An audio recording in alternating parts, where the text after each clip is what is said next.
माझ्या सख्ख्या भावाचा फोन आला आणि तो म्हणाला, सुमेधा, आई काल रात्री वारली. तिची सगळी संपत्ती आता माझ्या नावावर आहे. तुला यातली फुटकी कवडीसुद्धा मिळणार नाही. हे ऐकून मी गालातल्या गालात हसले.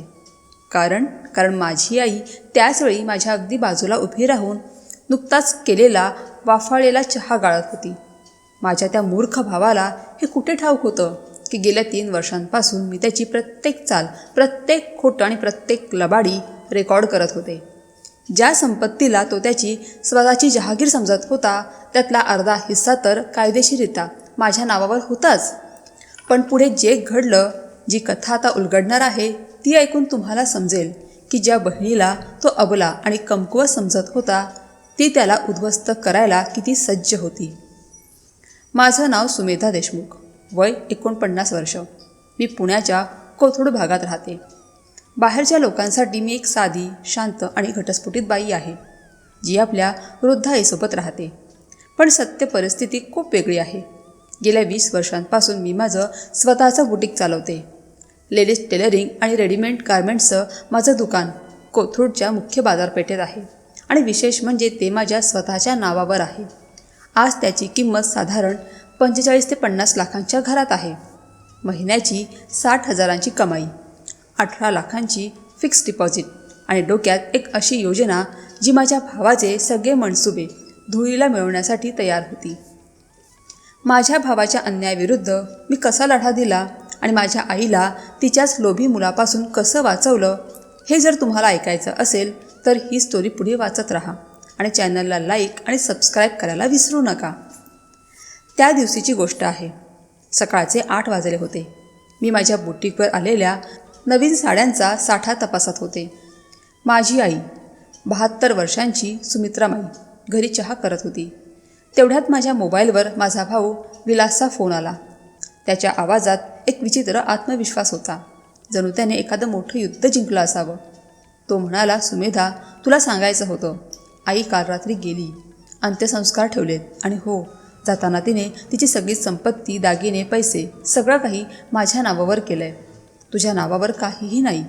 तुला तर माहीतच आहे ना, वंशाचा दिवा मुलगा असतो, त्यामुळे सगळं मुलालाच असतं. मी क्षणभर सुन्न झाले. मग मला उमजलं, हा माणूस पैशासाठी इतका खाली घसरलाय का की जिवंत आईच्या मृत्यूची खोटी बातमीसुद्धा पसरवू शकतो फक्त संपत्ती बळकावण्यासाठी. मी लगेच आईला फोन लावला. तिने फोन उचलला आणि हसत हसत म्हणाली, अगं सुमे, मी एकदम ठणठणीत आहे गं. आत्ताच तुळशीला पाणी घातलं आणि पेपर वाचते. विलासचा फोन आला होता का? त्याने काही सांगितलं का तुला? तेव्हा मला सगळा प्रकार लक्षात आला. माझा भाऊ आता सर्व सीमा ओलांडून गेला होता. त्याने ठरवलंच होतं की आईच्या मृत्यूची खोटी बातमी पसरवून, बनावट मृत्यूचा दाखला बनवून आणि खोटं मृत्यूपत्र बनवून सगळी संपत्ती हडप करायची. पण त्याला हे माहीत नव्हतं की त्याची ही बहीण गेल्या 3 वर्षांपासून त्याच्यावर करडी नजर ठेवून आहे. मी अतिशय शांतपणे विलासला फोनवर म्हटलं, विलास, ठीक आहे दादा, मला समजलं. मी अंत्यसंस्काराला येईन आणि फोन कट केला. त्यानंतर मी क्षणाचाही विलंब न करता माझी वकील मैत्रीण ॲडव्होकेट अंजली सानेला फोन लावला. अंजली माझी कॉलेजमधली जीवाभावाची मैत्रीण आणि गेल्या 5 वर्षांपासून प्रॉपर्टी आणि फसवणुकीच्या केसेसमध्ये तिचं मोठं नाव आहे. मी तिला सगळी हकीकत सांगितली. अंजली गंभीर आवाजात म्हणाली, सुमेधा, हा तर फौजदारी गुन्हा आहे. खोटा मृत्यूचा दाखला बनवणं, बनावट मृत्यूपत्र तयार करणं हे भारतीय दंडसंहितेनुसार फसवणूक आणि जाळ बनावटीच्या गंभीर कलमांखाली येतं. यासाठी त्याला सक्त मजुरीची शिक्षा होऊ शकते. तुझ्याकडे पुरावे आहेत? मी गालात हसले आणि म्हणाले, अंजली, माझ्याकडे फक्त पुरावे नाहीत तर त्याच्या विनाशाची संपूर्ण स्क्रिप्ट तयार आहे.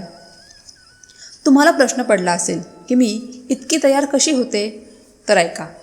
माझी कहाणी सुरू होते आजपासून 20 वर्षांपूर्वी, जेव्हा मी 29 वर्षांची होते आणि एका अत्यंत नरकयातना देणाऱ्या लग्नात अडकले होते. माझं लग्न समीर इनामदारशी झालं होतं. त्याचा इम्पोर्ट एक्सपोर्टचा व्यवसाय होता. सुरुवातीला सगळं छान वाटलं, पण हळूहळू त्याचे खरे रंग दिसू लागले. दारू पिणं, घरी येऊन मारहाण करणं आणि माझ्या कष्टाची कमाईसुद्धा ओढून घेऊन व्यवसायात उधळणं हे नित्याचंच झालं होतं. त्यावेळी मी एका भाड्याच्या जागेत छोटं सिलाईचं दुकान चालवायचे. महिन्याकाठी 10-15 हजार मिळायचे. पण समीरला तेही बघवत नव्हतं. तो म्हणायचा, बायकांनी घरातच राहावं, हे दुकान बंद कर. जेव्हा मी नकार दिला तेव्हा त्याने माझ्यावर हात उचलायला सुरुवात केली. 6 वर्ष मी त्या नरकात काढले. तेव्हा माझे आईबाबा हयात होते. बाबा पोस्टमास्टर म्हणून रिटायर्ड झालेले. त्यांनी मला खूप समजावलं की बेटी तू घटस्फोट घे.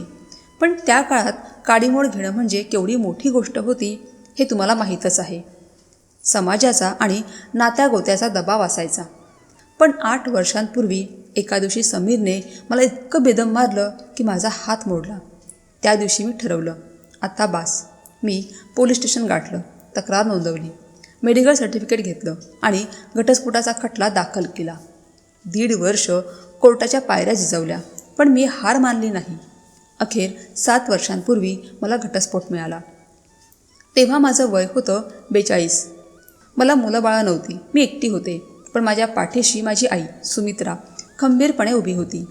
माझे बाबा त्या घटनेच्या 2 वर्ष आधीच हृदयविकारच्या झटक्याने वारले होते. सकाळी ऑफिसला जाण्याच्या तयारीत असताना त्यांना अटॅक आला आणि ते आम्हाला सोडून गेले. आई पूर्णपणे तुटली होती. पण तिने मला सावरलं. ती म्हणाली, सुमे, आता आपण दोघींनी एकमेकींचा आधार बनायचं. त्या काळात माझा भाऊ विलास, त्याची परिस्थिती तशी बरी होती. त्याचा कपड्यांचा होलसेलचा व्यवसाय होता. त्याची बायको निशा एका सरकारी शाळेत शिक्षिका होती. त्यांना एक मुलगा होता अर्णव, जो तेव्हा 10 वर्षांचा होता. विलासदादा तेव्हाही थोडा स्वार्थी होताच, पण तितका नाही जितका तो नंतर झाला. बाबांच्या मृत्यूनंतर त्यांच्या संपत्तीची वाटणी झाली.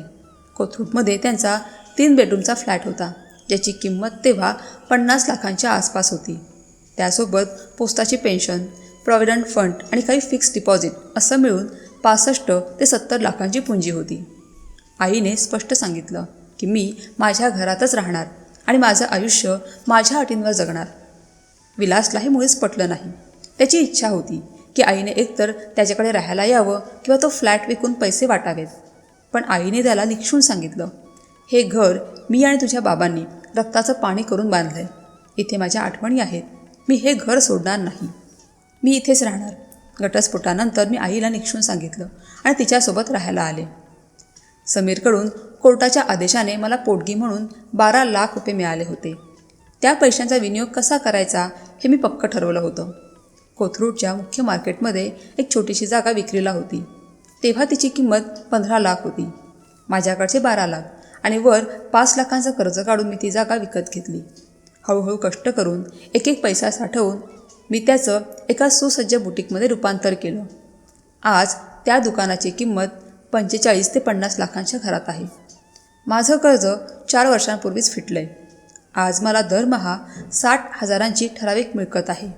मी माझी स्वतःची फिक्स डिपॉझिट बनवली, LIC पॉलिसी काढली आणि माझ्या नावावर एक सेव्हिंग अकाउंटही उघडलं, ज्यातून आईला विचारल्याशिवाय किंवा तिच्या संमतीशिवाय कोणीही 1 रुपयाही काढू शकत नव्हतं. पण माझ्या सख्ख्या भावाला विलासला हे सगळं बघवत नव्हतं. त्याची बुरसटलेली विचारसरणी अशी होती की घटस्फोटित बहिणीने गपगुमान आईच्या घरात पडून राहावं. तिचं स्वतःचं अस्तित्व कशाला हवं? माझं स्वतःचं दुकान, माझी कमाई हे सगळं त्याच्या डोळ्यात खुपत होतं. आणि जसजसा त्याचा स्वतःचा धंदा वळू लागला तसतशी त्याची वक्रदृष्टी आईच्या संपत्तीवर वळू लागली. 5 वर्षांपूर्वी विलासचा साड्यांचा व्यवसाय पार कोलमडला. त्याने व्यापारात काही चुकीचे निर्णय घेतले. काहींना उधारीवर माल दिला जो कधीच परत आला नाही आणि उरलेले पैसे त्याने जुगारात उधळले. हो, मला नंतर कळलं की विलासला मटका आणि जुगाराचा नाद लागला होता. त्याच्यावर 15 ते 20 लाखांचं कर्ज झालं होतं. तेव्हा त्याने पहिल्यांदा आईकडे पैशांची मागणी केली, 5 लाख रुपये. आईने विचारलं कशाला हवेत, तर म्हणाला धंद्यात गुंतवायचे आहेत. आईने भोळ्या भाबड्या मनाने तिची एक FD मोडली आणि त्याला पैसे दिले. पण ते पैसे धंद्यात नाही तर जुगाराचे कर्ज फेडण्यात गेले. 6 महिन्यांनंतर तो पुन्हा आला. यावेळी 10 लाख मागितले. आईने स्पष्ट नकार दिला. ती म्हणाली, अरे विलास, आता माझ्याकडे एवढे पैसे नाहीत आणि आधीच्या 5 लाखांचं काय केलंस, त्याचा हिशोब दे आधी. त्या दिवशी पहिल्यांदा विलास आईवर ओरडला. तो तावातावाने म्हणाला, मी तुझा मुलगा आहे, वंशाचा दिवा आहे मी. मला पैसे देणं तुझं कर्तव्य आहे आणि हे घरसुद्धा शेवटी मलाच मिळणार आहे. आई गप्प झाली. मी तेव्हा दुकानावर होते. संध्याकाळी घरी आले तेव्हा आईचे डोळे रडून सुजले होते. तिने मला सगळं सांगितलं. त्याच दिवशी मी ठरवलं की आता सावध राहावं लागेल. विलासची नजर आता पूर्णपणे घरादारावर होती. पुढच्या काही महिन्यात वहिनींचा म्हणजे निशाचा स्वभावही बदलला. आधी ती आईचा खूप मानपान करायची, पण आता आई जेव्हा जेव्हा त्यांच्या घरी जायची तेव्हा निशा वहिनी तुसडेपणाने वागायची. कधी चहासुद्धा नीट देत नसे. बाकी सगळ्यांसाठी श्रीखंड पुरी आणि आईसाठी साधं वरण भात. एकदा तर हद्दच झाली. राखी पौर्णिमेचा दिवस होता. मी आणि आई अर्णवला भेटायला त्यांच्या घरी गेलो होतो. निशा वहिनीने आम्हाला दारातच अडवलं. ती म्हणाली, अहो सासूबाई, अर्णव घरी नाहीये, तो मित्रांसोबत बाहेर गेलाय. ते सरसकट खोटं होतं. मी खिडकीतून अर्णवला आतमध्ये TV बघताना पाहिलं होतं. आई काहीच बोलली नाही. ती फक्त हसली आणि तिथून निघाली. घरी आल्यावर ती सरळ तिच्या खोलीत गेली. मी दाराच्या फटीतून पाहिलं. ती हुंदके देऊन रडत होती. त्या दिवशी माझा संताप अनावर झाला होता, पण मी स्वतःला सावरलं. रागाच्या भरात घेतलेला निर्णय कधीच योग्य नसतो हे मला माहीत होतं. त्यानंतरचे 6 महिने तर आणखीनच भयंकर होते. विलास दर आठवड्याला यायचा आणि पैशांसाठी तगादा लावायचा. कधी अर्णवच्या शाळेची फी, कधी आजारपण, तर कधी घराचा खर्च. कारणं वेगळी पण हेतू एकच, पैसे. आईला समजत होतं की हा खोटं बोलतोय, पण पोटच्या गोळ्याला ती नाही म्हणू शकत नव्हती. हळूहळू तिने तिच्या 3 FD मोडल्या. एकूण 15 लाख रुपये तिने विलासला दिले. मी आईला निक्षून सांगितलं, आई आता बास झालं, दादा तुझा गैरफायदा घेतोय. पण आई म्हणाली, अगं सुमे, शेवटी तो माझा मुलगा आहे गं, मी त्याला कसं तोडू. तेव्हा मला एक युक्ती सुचली. मी आईला समजावलं की आपल्याला घराचे कागदपत्र सुरक्षित ठेवावे लागतील. मी माझी वकील मैत्रीण अंजलीचा सल्ला घेतला. तिने सांगितलं, आईने जर घराचा काही हिस्सा कायदेशीररित्या तुझ्या नावावर केला तर विलासच्या मनसुब्यांना लगाम घालता येईल. सुरुवातीला आई तयार नव्हती. तिला वाटलं दोन्ही मुलांमध्ये भेदभाव होईल. पण मी तिला समजावलं, आई, मला तुझी संपत्ती नकोय गं, मला फक्त एवढंच हवं आहे की उद्या दादाने तुलाच तुझ्या घरातून बाहेर काढू नये. जर अर्धा हिस्सा माझ्या नावावर असेल तर या घरात तुझा हक्क अबाधित राहील. आईला माझं म्हणणं पटलं. 3 वर्षांपूर्वी आम्ही अत्यंत गुप्तपणे कायदेशीर मार्गाने त्या फ्लॅटचा अर्धा हिस्सा माझ्या नावावर रजिस्टर्ड केला. आता त्या घराचे मालक मी आणि आई दोघे होतो. आम्ही ही गोष्ट विलासला सांगितली नाही. हे आमचं गुपित होतं. पण विलासचे कारनामे थांबले नाहीत, उलट वाढले. गेल्या 3 वर्षात ज्या घटना घडल्या त्या ऐकून तुमच्या तळपायाची आग मस्तकात जाईल. पहिली मोठी घटना तेव्हा घडली जेव्हा विलासने आईला घर विकायचा तगादा लावला. तो म्हणाला, आई, हे एवढं मोठं घर आहे, तुम्ही दोघीच तर असता, कशाला हवी एवढी जागा, हे विकून टाकू, पैसे वाटून घेऊ, मी माझं कर्ज फेडेन आणि तुम्ही दोघी एखादा छोटा फ्लॅट घ्या. आईने साफ नकार दिला. तेव्हा विलासने धमकी दिली, तुम्ही जर घर विकलं नाही तर मी कोर्टात खिचेन तुम्हाला, मी मुलगा आहे, माझाही हक्क आहे यात. तेव्हा पहिल्यांदा मी तोंड उघडलं. मी कडक आवाजात म्हटलं, दादा, हे घर बाबांनी आईच्या नावावर केलं आहे. जोपर्यंत आई जिवंत आहे आणि तिची इच्छा आहे तोपर्यंत तू तिला घर विकायला लावू शकत नाहीस आणि कुठलीही केस तू जिंकू शकत नाहीस. विलासला प्रचंड राग आला. तो माझ्या अंगावर धावून आला. तू मध्ये पडू नकोस, घटस्फोटीत बाई, भावाच्या तुकड्यावर जगतेस, तुझी लायकी काय आहे. त्या दिवशी मी गप्प राहणं पसंत केलं, पण शांत बसले नाही. मी माझ्या मोबाईलमध्ये त्याचं हे सगळं बोलणं रेकॉर्ड करून घेतलं. हो, त्या दिवसापासून विलास जेव्हा जेव्हा घरी यायचा तेव्हा मी माझा रेकॉर्डिंग सुरू करायचे. माझ्या फोनमध्ये एक बॅकग्राऊंड रेकॉर्डिंग ॲप होतं. तो आला की मी फोन अशा जागी ठेवायचे जिथून सगळं संभाषण स्पष्ट रेकॉर्ड होईल. दुसरी मोठी घटना 6 महिन्यांनंतर घडली. विलास आणि निशा दोघेही आले. यावेळी त्यांच्या हातात काही कागदपत्र होती. विलास म्हणाला, आई, हे बँकेचे फॉर्म्स आहेत, तुझ्या खात्यातून मला थोडे पैसे काढायचे आहेत, इथे सही कर, फक्त इथे सही कर. आईने ते कागद हातात घेतले, पण तिला काहीच कळेना. ती गोंधळून म्हणाली, अरे विलास, हे कसले कागद आहेत, मला काही समजत नाही आहे. निशा वहिनी लगेच पुढे सरसावल्या आणि म्हणाल्या, अहो सासूबाई, तुम्ही फक्त सही करा ना, बाकी सगळं आम्ही बघून घेऊ, तुम्ही कशाला डोक्याला ताप करून घेता. मी त्यावेळी स्वयंपाकघरात होते. हे ऐकताच मी बाहेर आले आणि त्यांच्या हातातले कागद बघितले. ते बँकेत नॉमिनी बदलण्याचे फॉर्म्स होते. विलासला आईच्या सगळ्या खात्यांचा एकमेव वारसदार व्हायचं होतं. मी आईला निक्षून सांगितलं, आई, खबरदार यावर सही केलीस तर, हे नॉमिनी बदलायचे कागद आहेत. विलास माझ्यावर भडकला. तू परत मध्ये पडलीस? तुला काय करायचं आहे? मी आईचा मुलगा आहे, नॉमिनी मीच होणार. मी शांतपणे उत्तर दिलं. दादा, नॉमिनी बदलायची इतकी काही घाई नाही आहे. आई आता ठणठणीत आहे आणि जर कधी गरज पडलीच तर आई स्वतः ठरवेल की कुणाला नॉमिनी करायचं ते.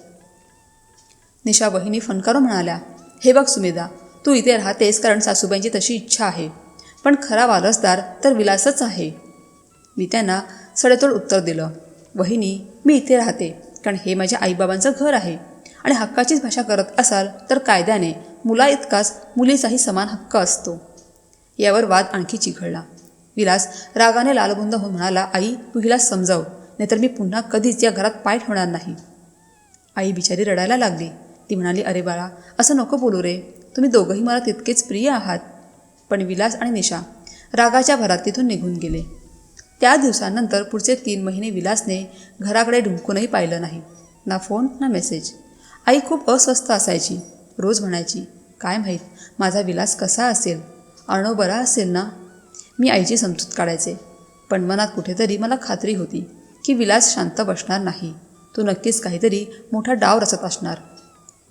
आणि माझा अंदाज खरा ठरला.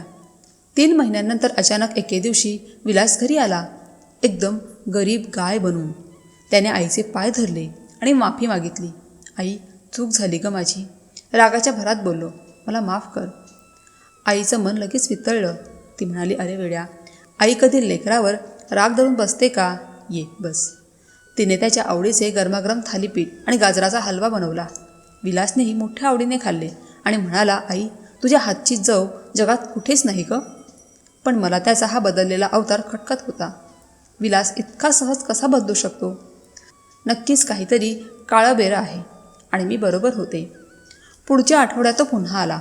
यावेळी तो म्हणाला, आई मला वाटतं तुझे सगळे महत्त्वाचे कागदपत्र आपण एकाच ठिकाणी सुरक्षित ठेवले पाहिजेत. घरात चोरीमारीचा लय धोका असतो आजकाल. मी ते माझ्या बँक लॉकरमध्ये ठेवतो. आईने नकार दिला. नको रे बाबा, माझे कागद माझ्याकडेच बरे, मी ते कपाटात जपून ठेवलेत. विलासने पुन्हा पुन्हा आग्रह धरला, पण यावेळी मी सावध होते. मी मध्ये पडून म्हटलं, दादा, जर आईचे कागद सुरक्षित ठेवायचे असतील तर आम्ही आमचा स्वतंत्र लॉकर घेऊ, तुला त्रास नको. विलासच्या डोक्यात राग तरळला, पण तो काहीच बोलला नाही. तसाच उठून निघून गेला. त्या रात्री मी सावधगिरी म्हणून आईचे सगळे महत्त्वाचे कागदपत्र, घराची कागदपत्र, बँक पासबुक्स, FDच्या पावत्या, पेन्शनचे कागद सगळं बाहेर काढलं. त्या सगळ्यांच्या झेरॉक्स काढल्या आणि मूळ कागदपत्र माझ्या स्वतःच्या बँक लॉकरमध्ये सुरक्षित हलवली. घरात फक्त झेरॉक्स ठेवल्या. आणि मी जे केलं ते किती योग्य होतं हे मला 2च आठवड्यात कळलं. एके दिवशी मी दुकानावर होते आणि आई घरी एकटीच होती. विलास आणि निशा घरी आले. त्यांनी आईला सांगितलं की आम्हाला काही कामासाठी तुमच्या बेडरूममध्ये जायचं आहे. आईला संशय येण्याचं कारणच नव्हतं. विलास आईच्या खोलीत गेला आणि कपाटं उचकुटू लागला. हे मला कसं कळलं? कारण महिन्याभरापूर्वीच मी आईच्या खोलीत एक छुपे कॅमेरे लावला होता.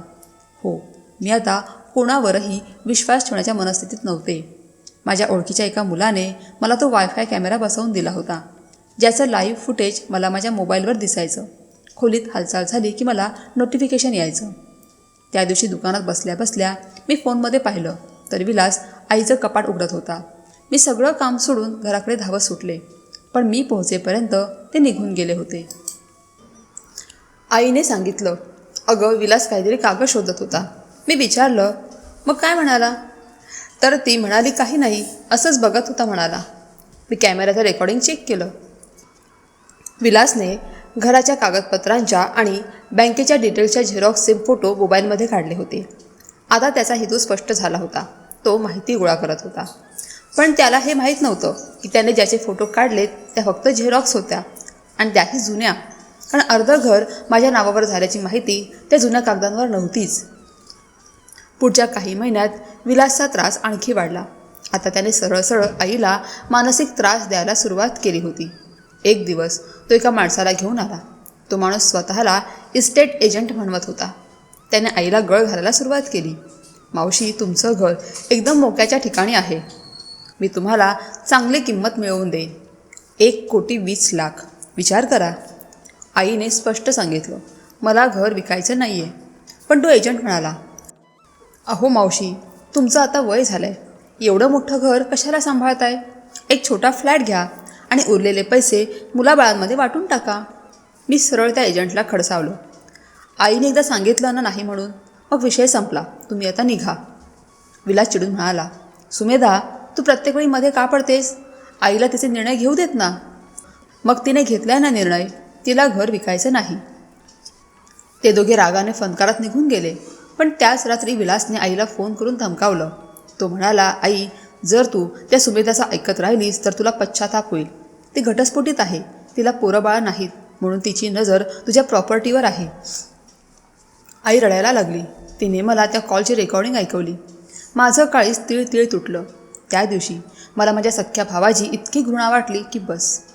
पण मी स्वतःला शांत ठेवलं. आईला म्हटलं, आई, तू घाबरू नकोस. दादा फक्त तुला भीती दाखवतोय. आपण काहीही होऊ देणार नाही. वरवर मी आईला धीर देत होते. पण मनातल्या मनात मला कळून चुकलं होतं की विलास आता काहीतरी मोठं कांड करण्याच्या तयारीत आहे आणि मलाही आता पूर्ण तयारीनिशी सज्ज राहायला हवं होतं. मी अंजलीला सगळी हकीकत सांगितली. ती म्हणाली, सुमेधा, आता आपल्याला कायदेशीर लढाईसाठी तयार राहायला हवं. तू सगळे पुरावे जमा कर. ऑडिओ रेकॉर्डिंग, CCTV फुटेज, बँकेचे व्यवहार, सगळं काही. मी तसंच केलं. मी एक वेगळी फाईलच बनवली. त्यात गेल्या 2 वर्षात घडलेल्या प्रत्येक घटनेचा तपशील होता, तारखेनुसार, सोबत रेकॉर्डिंग्स आणि CCTV फुटेजचा बॅकअप. मी आईच्या बँकेचे स्टेटमेंट काढले. त्यात स्पष्ट दिसत होतं, गेल्या 5 वर्षात विलासने आईकडून टप्प्याटप्प्याने एकूण 25 लाख रुपये घेतले होते आणि त्यातला एकही पैसा परत केला नव्हता. एवढंच नाही तर मी एका मानसोपचार तज्ज्ञांकडून आईची तपासणी करून घेतली. डॉक्टरांनी लिखित प्रमाणपत्र दिलं की सुमित्रा देशमुख या मानसिकदृष्ट्या पूर्णपणे सुदृढ आहेत आणि स्वतःचे निर्णय घेण्यात सक्षम आहेत. हे करणं अत्यंत गरजेचं होतं, कारण मला भीती होती की उद्या विलास कोर्टात उभा राहून म्हणेल, आई म्हातारी झाले, तिचं डोकं चालत नाही, तिला वेड लागलंय. त्याचबरोबर मी आमच्या सोसायटीतल्या काही महत्त्वाच्या लोकांशीही बोलून ठेवलं होतं. आमचे शेजारी जोशी काका, जे रिटायर्ड वकील होते, आणि आमच्या सोसायटीच्या अध्यक्षा मंदाताई, हे सगळे आईला चांगलं ओळखत होते. मी त्यांना विलासच्या वागण्याबद्दल कल्पना दिली. त्यांनी आश्वासन दिलं की वेळ पडल्यास ते नक्की साक्ष देतील. मी पूर्णपणे तयार होते. मला माहीत होतं की विलासचा संयम सुटेल आणि तो असं काहीतरी करेल ज्यामुळे त्याचं बिंग फुटेल. आणि तो दिवस उगवला. 6 महिन्यांपूर्वीची गोष्ट आहे. विलासने अचानक आईला फोन केला आणि सांगितलं की त्याची बायको निशा खूप आजारी आहे. तिला पोटाचा कॅन्सर झाला आहे आणि तातडीने ऑपरेशन करावं लागेल. त्यासाठी 15 लाखांची गरज आहे. आई एकदम घाबरली. तिने विचारलं, अरे देवा, काय झालं निशाला? विलास रडवेला आवाजात म्हणाला, पोटाचा कॅन्सर आहे आई, लवकर ऑपरेशन नाही केलं तर. आणि तो ढसाढसा रडायला लागला. आईचं काळीज पिळवटून निघालं. ती म्हणाली, अरे, पैशांची काळजी नको करू तू. निशाला वाचवणं महत्त्वाचं आहे. माझ्याकडे आहेत काही पैसे. विलास म्हणाला, आई, मला आत्ताच्या आत्ता 10 लाख हवेत. उरलेले 5 लाख पुढच्या महिन्यात दे. आई तयार झाली. तिने मला हे सांगितलं. मी म्हटलं, आई, आपण पैसे देऊ, पण आधी आपण जाऊन निशा वहिनींना भेटू, त्यांची विचारपूस करू. पण विलासने स्पष्ट नकार दिला. नको, ती हॉस्पिटलमध्ये ॲडमिट आहे. डॉक्टरांनी कोणालाच भेटू दिलेलं नाही. इन्फेक्शनची भीती आहे. मला संशय आला. मी गुपचूप निशा वहिनींच्या शाळेत फोन लावला. चौकशी केली असता कळलं की त्या तर रोज शाळेत येत आहेत. त्या ठणठणीत आहेत. त्यांना कुठलाही आजार नाही आहे. तेव्हा मला सगळा प्रकार समजला. विलासने निव्वळ पैशांसाठी कॅन्सरचं नाटक रचलं होतं. स्वतःच्या बायकोच्या आजारपणाचा खोटा बनाव. किती खालच्या थराला गेला होता हा माणूस. मी आईला सगळं सत्य सांगितलं. सुरुवातीला आईचा विश्वासच बसेना. मग जेव्हा मी शाळेतून मिळालेली माहिती दिली तेव्हा ती सुन्न झाली. तिच्या तोंडातून शब्द फुटत नव्हता. ती फक्त एवढंच म्हणाली, माझा पोटचा गोळा माझ्याशी एवढा खोटा बोलू शकतो? मी तिला समजावलं, आई, आता तरी डोळे उघड. दादाला तुझी काहीच पडलेली नाही आहे. त्याला फक्त तुझे पैसे हवेत. आईच्या डोळ्यात पाणी आलं. पण त्या दिवशी आईमध्ये काहीतरी बदललं. तिने डोळे पुसले आणि म्हणाली, सुमे, आता तूच सांग काय करायचं ते. मी आणि अंजलीने मिळून एक योजना आखली होती. ती मी आईला सांगितली. मी म्हटलं, आई, आता त्याला अद्दल घडवावीच लागेल, पण त्यासाठी त्याला रंगेहात पकडावं लागेल. आईने विचारलं, पण कसं? मी समजावलं. दादा आत्तापर्यंत छोट्या मोठ्या फसवणुकी करत होता, पण आता आपण त्याला अशी संधी द्यायची जिथं तो असा काही गुन्हा करेल की पोलिसांना हस्तक्षेप करावाच लागेल. योजना अशी होती, आम्ही विलासला असं भासवायचं की आई आता थकली आहे. ती कमकुवत झाली आहे आणि आता ती त्याला संपत्ती द्यायला तयार आहे. आणि जेव्हा तो त्याच्या हवेपोटी मोठी चूक करेल तेव्हा आपण त्याला पकडायचं. ठरल्याप्रमाणे आईने विलासला फोन केला. ती म्हणाली, विलास, मी आता म्हातारी झाले रे. मला वाटतं आता माझ्या संपत्तीचा काहीतरी निकाल लावला पाहिजे. तू येऊन मला भेट. विलासच्या आनंदाला पारावर उरला नाही. तो म्हणाला, हो आई, तू अगदी बरोबर विचार केलास, मी येतोच. दुसऱ्या दिवशी विलास आला. सोबत एक वकीलही होता. त्या वकिलाच्या हातात आधीच तयार केलेली काही कागदपत्र होती, मृत्यूपत्र. त्यात लिहिलं होतं की आई तिची सगळी संपत्ती विलासच्या नावावर करत आहे. आईने कागद वाचले आणि विचारलं, अरे पण सुमेधाचं काय? तिला काहीच नाही का? विलास म्हणाला, आई, सुमेधाचं काय? तिचं दुकान आहे, कमाई आहे, तिला कशाची गरज आहे? आणि तसंही वंशाचा दिवा मी आहे, पहिला हक्क माझाच ना. मी बाजूला उभी राहून हे सगळं शांतपणे ऐकत होते. माझा फोन खिशात चालू होता आणि सगळं रेकॉर्डिंग करत होता. आई म्हणाली, बरं ठीक आहे, पण मला विचार करायला थोडा वेळ दे. विलासचा चेहरा पडला, पण त्याने ते कागद तिथेच ठेवले आणि म्हणाला, ठीक आहे आई, विचार कर, पण लवकर निर्णय घे. म्हातारपण आहे, कधी काय होईल सांगता येत नाही. ते शेवटचं वाक्य ती एक प्रकारची धमकीच होती. माझ्या अंगावर काटा आला. त्यानंतरचे 3 महिने फार तणावाचे गेले. विलास दर आठवड्याला यायचा आणि आईवर सही करण्यासाठी दबाव टाकायचा. कधी प्रेमाने समजावायचा तर कधी भीती दाखवायचा. एकदा म्हणाला, आई, जर तू मृत्यूपत्र केलं नाहीस आणि तुला काही झालं तर ही सगळी प्रॉपर्टी कोर्ट कचेरीत अडकून पडेल. वर्षानुवर्ष केस चालत राहील. दुसऱ्यांदा म्हणाला, म्हातारपणी असं एकटीनं राहणं बरोबर नाही, तू माझ्याकडे राहायला ये, सुमेधा तिचं ती बघेल. तिसऱ्यांदा तर त्याने हद्दच केली. तो म्हणाला, आई, जर तू सुमेधाचंच ऐकत राहणार असशील तर तुला वृद्धाश्रमात टाकावं लागेल. प्रत्येक वेळी मी हे सगळं काही रेकॉर्ड करत होते. आता माझ्याकडे एवढे पुरावे होते की कोणत्याही कोर्टात विलासचं बिंग फुटलं असतं. पण मी वाट पाहत होते. मला माहीत होतं की विलासचा धीर सुटेल आणि तो असा काही गुन्हा करेल ज्यामुळे थेट तुरुंगाची हवा खावी लागेल. आणि तो दिवस उजाडला. 2 महिन्यांपूर्वीची गोष्ट आहे. संध्याकाळची वेळ होती. विलास एकटाच घरी आला. तो खूप अस्वस्थ आणि चिडलेला दिसत होता. विकास एकदम काळकुतीला येऊन म्हणाला, आई, मी खूप मोठ्या संकटात सापडलोय. माझ्यावर सावकाराचं 30 लाखाचं कर्ज झालंय. ते लोक मला जिवे मारण्याची धमकी देत आहेत. आईच्या पायाखालची जमीनच सरकली. ती थरथरत म्हणाली, अरे देवा, विलास, एवढं कर्ज कसं काय झालं रे बाबा? विलास रडवेला चेहरा करून म्हणाला, धंद्यात लावले होते पैसे, पण सगळं बुडालं. आता माझ्याकडे दुसरा कुठलाच मार्ग नाही आहे. तू हे घर गहाण ठेव, मी सगळं कर्ज फेडून टाकेन. आईने निक्षून सांगितलं, अरे बेड्या, घर कसं गहाण ठेवू? आपण राहायचं कुठे मग? विलास गयावया करत म्हणाला, आई, फक्त 2-3 महिन्यांचीच गोष्ट आहे. मी सगळं ठीक करेन आणि घर सोडवून आणेन. तू काळजी नको करू. पण आईने ठाम नकार दिला, नाही बाळा, काहीही झालं तरी मी हे घर गहाण ठेवू शकत नाही. हे तुझ्या बाबांची शेवटची निशाणी आहे. हे ऐकताच विलासचा संयम सुटला. तो तावातावाने ओरडला, मग मी काय मरू का? सावकार माझे तुकडे करतील. तुला तुझ्या मुलाच्या जीवापेक्षा हे विटामातीचं घर जास्त महत्त्वाचं वाटतं का? आई ढसाढसा रडू लागली. मी मध्ये पडले. दादा, शांत हो, आपण काहीतरी मार्ग काढू. पण विलास माझ्यावरच खेकसला. गप्पा बस तू. तुझ्यामुळेच आई मला काही देत नाहीये. तू तिचे कान भरतेस. रागाच्या भरात त्याने माझ्यावर हात उगारला. मी भेदरले. पण तेवढ्यात शेजारचे जोशी काका आरडाओरडा ऐकून धावत आले. त्याने विलासला अडवलं. अरे विलास, हे काय चाललंय? बहिणीवर हात उचलतोस? लाज वाटली पाहिजे तुला. जोशी काकांना बघून विलास थोडा नरमला. जाताना म्हणाला, काका तुम्ही आमच्या घरच्या भानगडीत पडू नका. असं म्हणून तो रागाने निघून गेला. त्या रात्री मी अंजलीला, माझ्या वकील मैत्रिणीला घरी बोलावलं. सगळी हकीकत सांगितली. अंजली म्हणाली, सुमेधा, आता पाणी डोक्यावरून चाललंय. आपण पोलिसात तक्रार करायला हवी. त्याने तुझ्यावर हात उचलण्याचा प्रयत्न केला. हा मारहाणीचा गुन्हा ठरू शकतो. मी विचार केला आणि म्हणाले, नाही ग अंजली, आता नको. मला वाटतं विलास आता काहीतरी मोठं पाऊल उचलणार आहे. आपण थोडी वाट बघू. आणि माझा अंदाज तंतोतंत खरा ठरला.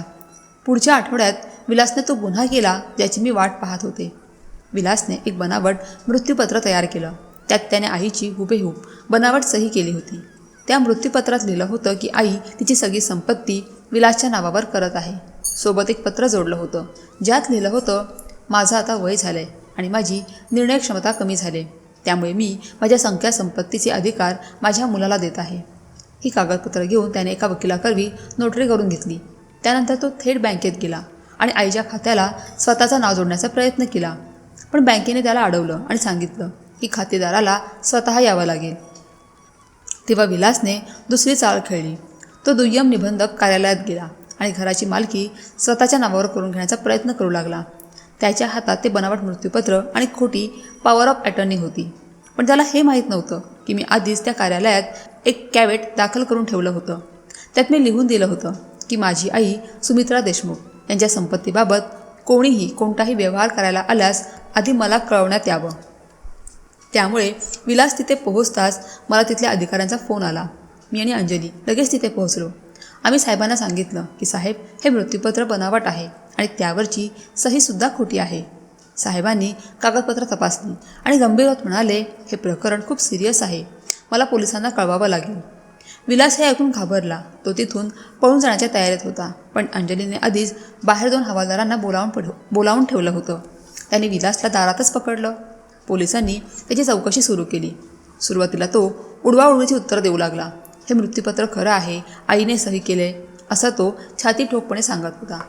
पण जेव्हा इन्स्पेक्टर साळवींनी त्याला दम भरला, आम्ही फॉरेन्सिक लॅबमध्ये सही तपासायला पाठवू, खोटं निघालं तर आत सडशील, तेव्हा विलासची बोबडी वळली. त्याचवेळी मी पोलिसांसमोर माझे सगळे हुकुमी एक्के बाहेर काढले. गेल्या 3 वर्षांच्या फोन रेकॉर्डिंग्स, CCTV फुटेज, बँकेचे स्टेटमेंट, सगळं काही.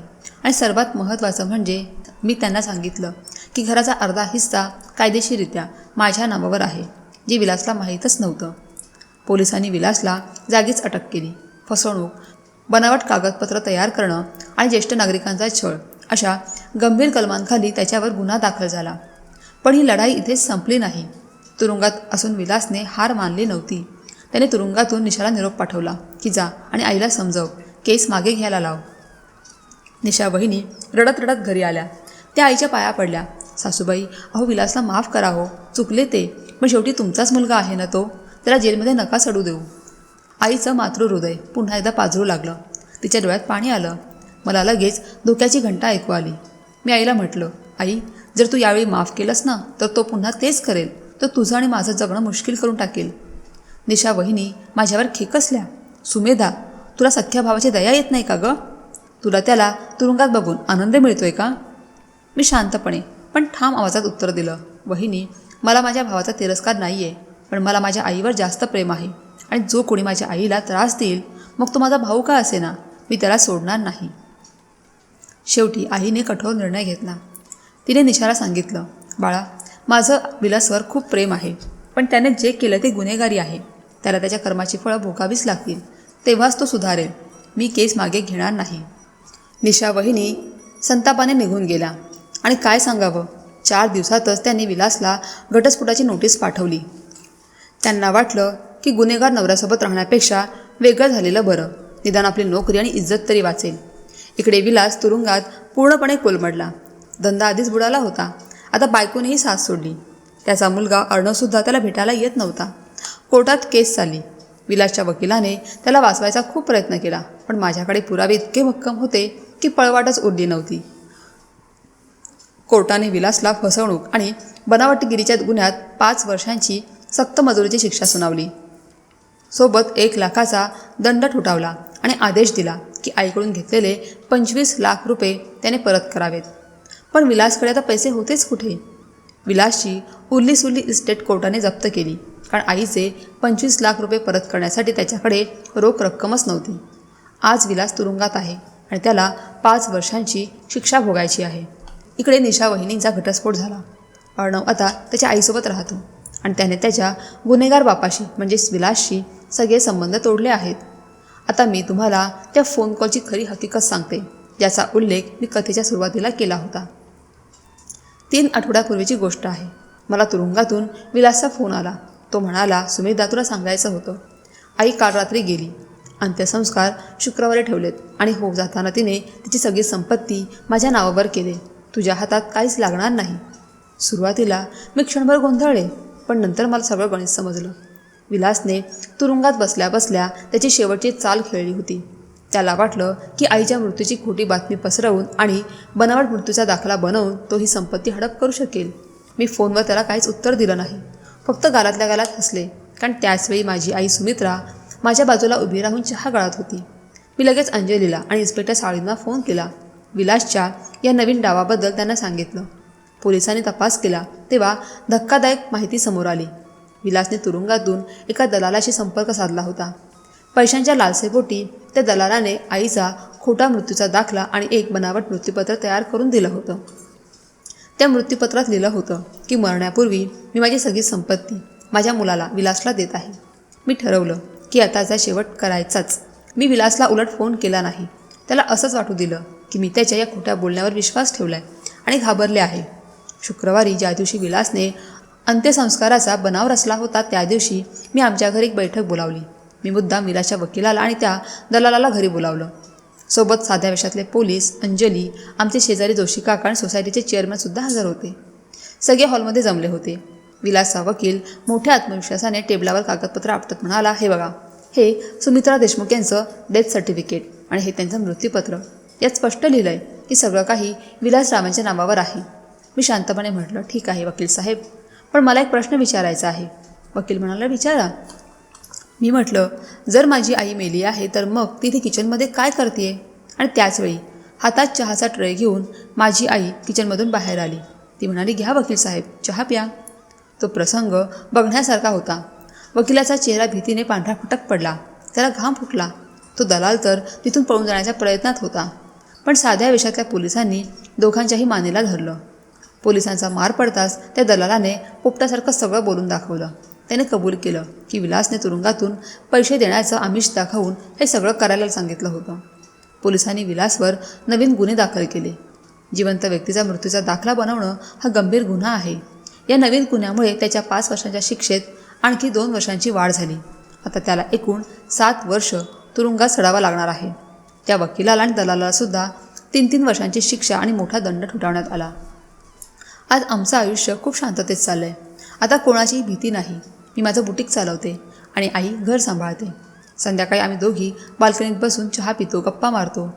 आईची पेन्शन आणि आमची जमापुंजी आता सुरक्षित आहे. घर आता पूर्णपणे आमच्या दोघींच्या संयुक्त नावावर आहे, जे आमच्यापासून कोणीच हिरावून घेऊ शकत नाही.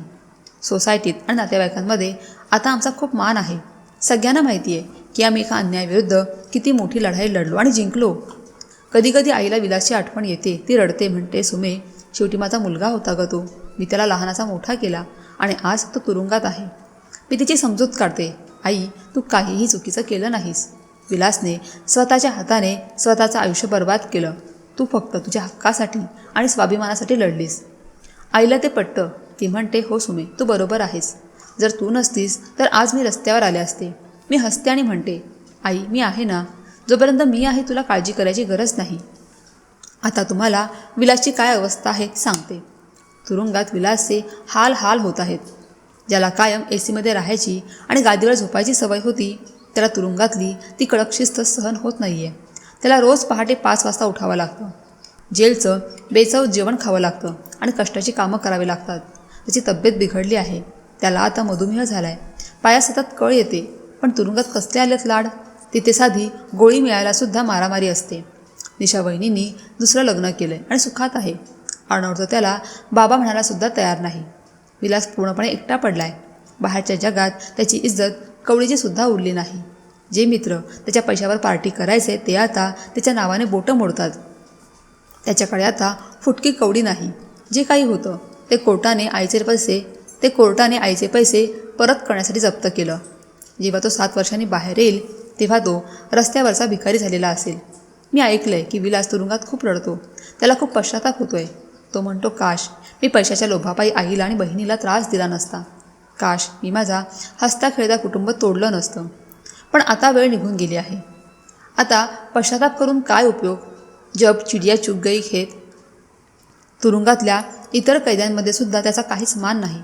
इतर कैदी त्याला कलियुगाचा श्रावण बाळ म्हणून चिडवतात. पोलीस शिपाईसुद्धा त्याला टोमणे मारतात. काय अग्रवाल शेठ, आईच्या खोट्या अंत्यसंस्काराची तयारी झाली का? विलास लाजेने मान खाली घालतो. मला त्याची आता दया येत नाही, कारण जशी करणी तशी भरणी. त्याने पैशासाठी आईला छळलं, मला त्रास दिला. त्याची शिक्षा त्याला मिळायलाच हवी. या सगळ्या प्रवासात मी एक गोष्ट शिकले. जर तुमच्या बाजूने सत्य असेल आणि तुमची लढण्याची तयारी असेल तर तुम्ही जगातल्या कोणत्याही संकटांचा सामना करू शकता. धैर्य आणि योग्य नियोजन असेल तर विजय नक्कीच होतो. जर त्यावेळी मी रागाच्या भरात आरडाओरडा केला असता किंवा घाई गडबडीत प्रतिक्रिया दिली असती तर आज माझ्याकडे इतके भक्कम पुरावे नसते. पण मी संयम राखला. संतपणे आणि डोळसपणे मी विलासच्या प्रत्येक चालीवर नजर ठेवली. प्रत्येक संभाषण रेकॉर्ड केलं आणि जेव्हा योग्य वेळ आली तेव्हा एकाच वेळी सगळं काही जगासमोर मांडलं. आज माझं बुटीक खूप जोरात चाललंय. माझ्या ग्राहकांची संख्या दुप्पट झाली आहे, कारण माझी ही कहाणी आता कोथरूडमध्ये सगळ्यांना माहिती झाली आहे. अनेक बायका माझ्याकडे येतात आणि म्हणतात, सुमेधाताई, तुम्ही आमच्यासाठी एक प्रेरणा आहात. स्वतःसाठी आणि आईसाठी तुम्ही जे काही केलं ते खूप धाडसाचं काम आहे. काही स्त्रिया तर त्यांच्या घरच्या अडचणी घेऊन माझ्याकडे येतात. त्या सांगतात की त्यांच्यावरही घरात असाच अन्याय होतो. तेव्हा मी त्यांची भेट माझ्या वकील मैत्रिणीशी अंजलीशी घालून देते. आम्ही दोघी मिळून त्यांना कायदेशीर मदत करण्याचा प्रयत्न करतो. माझी आई सुमित्रा आता खूप आनंदी असते. म्हातारपणात तिला जे मानसिक स्वास्थ्य हवं होतं ते आता मिळालं आहे. ती रोज सकाळी देवळात जाते, तिथल्या भजनी मंडळात रमते, संध्याकाळी सोसायटीतल्या मैत्रिणींसोबत गप्पा मारते. तिच्या आयुष्यात आता कुठलंही टेन्शन नाही आहे. आम्ही आमचं घर पुन्हा नव्याने सजवलं आहे. जुने पडदे बदलले, भिंतींना छान रंग दिला, नवीन फर्निचर आणलं. आईच्या खोलीत एक आरामशीर इझी चेअर ठेवली आहे, ज्यावर बसून ती तिची आवडती पुस्तकं वाचते. आमच्या स्वयंपाकघरात आता रोज काहीतरी खमंग शिजतं. आई तिच्या आवडीचे पदार्थ बनवते. कधी गाजराचा हलवा, कधी मुगाचा शिरा, तर कधी गरमागरम थालीपीठ. आम्ही दोघी एकत्र बसून जेवतो, हसतो आणि मनसोक्त गप्पा मारतो. रविवारी आम्ही दोघी तुळशीबागेत किंवा मार्केटमध्ये जातो. आईला नवीन साड्या खरेदी करायला खूप आवडतं. तिला जी साडी आवडेल ती मी तिला घेऊन देते. आता मनात ती भीती उरली नाही की कुणीतरी येईल आणि आमचे पैसे हिरावून नेईल. सणासुदीला आम्ही घर खूप छान सजवतो. दिवाळीत पणत्यांची आरास करतो, अंगणात मोठी रांगोळी काढतो. पण सर्वात भावूक क्षण असतो राखी पौर्णिमेचा. त्या दिवशी आई माझ्या हातावर राखी बांधते आणि म्हणते, सुमे, तूच माझा मुलगा आणि तूच माझा रक्षक. तू माझ्यासाठी मुलापेक्षा जास्त आहेस. आमचे शेजारीही आम्हाला खूप सहकार्य करतात. जोशी काका नेहमी विचारपूस करतात. सोसायटीच्या अध्यक्षा मंदाताई आम्हाला सोसायटीच्या कार्यक्रमात सन्मानाने बोलवतात. आता सगळे आम्हाला इज्जत देतात. भविष्याची तरतूद म्हणून मी काही महत्त्वाची पावलं उचलली आहेत. मी वकिलाला भेटून माझं मृत्यूपत्र तयार करून घेतलं आहे. जर मला काही झालं तर माझी सगळी संपत्ती आईला मिळेल आणि आईच्या पश्चात ती एका सामाजिक संस्थेला, जी निराधार वृद्ध महिलांसाठी काम करते, त्यांना दान दिली जाईल. मी माझ्या दुकानाचा विमा उतरवला आहे. माझ्याकडे आता वेगवेगळ्या बँकांमध्ये 3 सेव्हिंग अकाउंट्स आहेत. माझी फिक्स डिपॉझिट आता 22 लाखांची झाली आहे आणि मी शेअर मार्केटमध्येही थोडी गुंतवणूक केली आहे. मी आणि माझी आई आता भविष्यासाठी पूर्णपणे सुरक्षित आहोत. कधी मी विचार करते, हे सगळं वेगळं असू शकलं असतं का? विलास चांगला वागू शकला असता का? कदाचित हो, जर त्याने लोभ धरला नसता तर. जर त्याने पैशांपेक्षा रक्ताच्या नात्याला जास्त किंमत दिली असती तर. जर त्याने आई आणि बहिणीचा आदर केला असता तर. पण त्याने तसं केलं नाही आणि आता त्याला त्याच्या कर्माची फळं भोगावी लागत आहेत. माझी ही कहाणी सांगण्यामागचा उद्देश एकच आहे. मला वाटतं की माझी स्टोरी ऐकून इतर स्त्रियांनाही हिंमत मिळावी. जर तुमच्या कुटुंबात तुमच्यावर अन्याय होत असेल तर गप्प बसू नका. स्वतःच्या हक्कासाठी लढा. पण लक्षात ठेवा, लढा भावनेच्या भरात नाही तर बुद्धीनं लढायचा असतो. रागाच्या भरात नाही तर रणनीती आखून लढायचा असतो. पुरावे गोळा करा. प्रत्येक गोष्टीची नोंद ठेवा. कायदेशीर सल्ला घ्या आणि जेव्हा योग्य वेळ येईल तेव्हा पूर्ण ताकदीनिशी वार करा. लक्षात ठेवा, संयम आणि तयारीने कोणतीही लढाई जिंकता येते. तुम्हाला लगेच प्रतिक्रिया द्यायची नाही. तुम्हाला स्मार्ट व्हायचं आहे. कायदा तुमच्या बाजूने आहे आणि समाजही आता बदलतोय. आता मुलींनाही मुलांइतकंच समान हक्क मिळतो. फक्त तुम्हाला तो हक्क मागायचा धाडस करावं लागतं. आणि लक्षात ठेवा, तुम्ही एकट्या नाही आहात. अशा अनेक स्त्रिया आहेत ज्या या त्रासातून जात आहेत. एकमेकींशी जोडून राहा. एकमेकींना साथ द्या. एकमेकास सहाय्य करू, अवघे धरू सुपंत. मी आज तिथे आहे तिथे एकटी पोहोचले नाही. माझ्या आईने मला साथ दिली. अंजलीसारख्या मैत्रिणीने मदत केली. शेजाऱ्यांनी पाठिंबा दिला. त्यामुळे आपल्या आजूबाजूच्या चांगल्या लोकांशी जोडून राहा. आज मी माझ्या आईसोबत शांततेत जगते. आमचं घर आमचं आहे, पैसा आमचा आहे आणि आयुष्यही आमचंच आहे. कुणाची भीती नाही, कुणाचा दबाव नाही. आणि माझा भाऊ विलास, तो तुरुंगात त्याच्या पापांची शिक्षा भोगतोय. मला त्याची दया येत नाही, कारण निसर्गाचा नियमच आहे, जशी करणी तशी भरणी. जे पेराल तेच उगवणार. आज रात्री जेव्हा मी झोपायला जाईन तेव्हा मला शांत झोप लागेल, कारण मी जे केलं ते योग्यच केलं. मी माझ्या जन्मदात्या आईचं रक्षण केलं. माझ्या हक्कासाठी लढले आणि जिंकले. जर तुम्हाला माझी ही कहाणी आवडली असेल तर या व्हिडिओला लाईक करा, चॅनलला सबस्क्राईब करा आणि जर तुम्हीही अशाच कोणत्या संकटातून जात असाल तर लक्षात ठेवा, धैर्य, योग्य नियोजन आणि सत्याची साथ असेल तर विजय तुमचाच आहे. कधीही हार मानू नका, लढत राहा. धन्यवाद.